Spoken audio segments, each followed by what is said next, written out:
I think there's a chance that we're going to get rid of coronavirus without a vaccine and without social distancing. How is that possible, Kave? Well, now, first of all, social distancing is great. Masks are wonderful. Keep making those vaccines. I don't know how the hell you're going to distribute a vaccine to 7 billion people, especially when all the pharmaceutical companies are douchebags and want to charge like $1,000 per vaccine. Don't know. But here was a theory.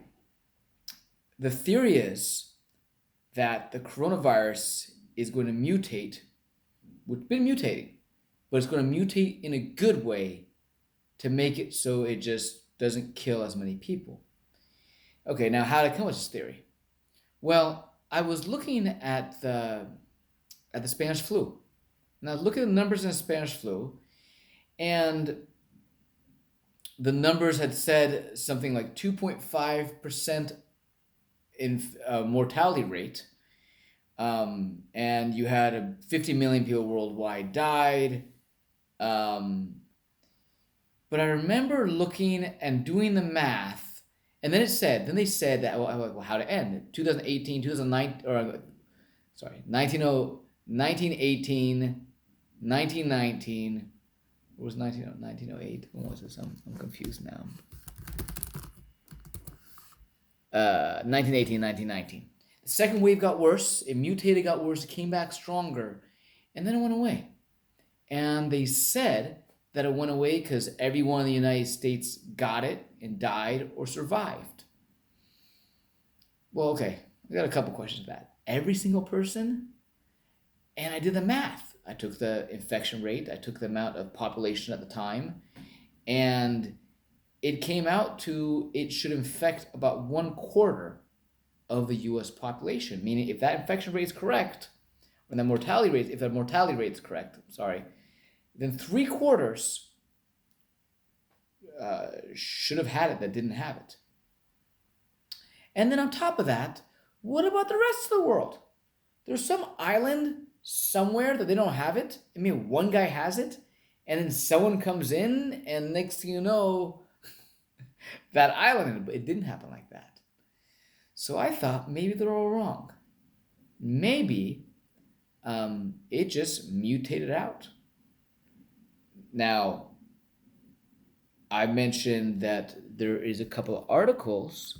So yesterday, a leading doctor at San Martino General Hospital in Genoa, Italy, been there, beautiful place, Professor Matteo Bassetti, said he is convinced that SARS-CoV-2 coronavirus is changing severity and patients are now surviving infections that would previously have been fatal. Remember, Italy was the epicenter, not China, Italy. Italy was the first place it really blew up. And he's a doctor. I think there they have some information. And, I wouldn't be surprised. Now, that needs more research. And I think we should look at other things. I mean, it's from an evolutionary standpoint, the fact that virus kills people is not good for its survival. It's killing its host.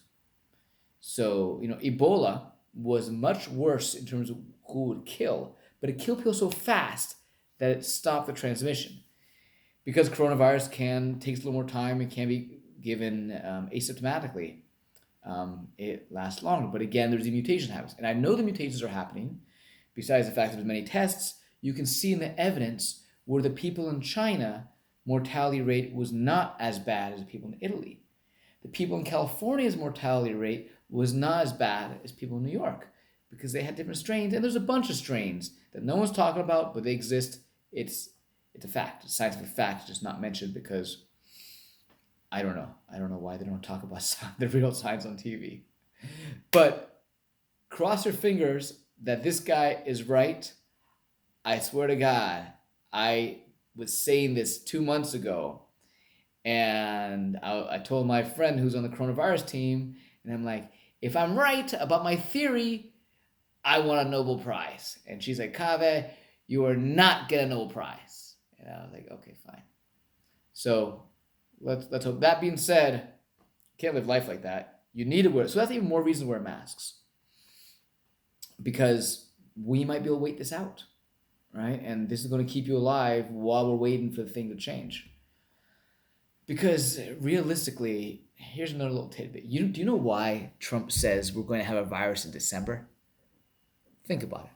A vaccine. Why is Trump saying we're going to have a vaccine in December?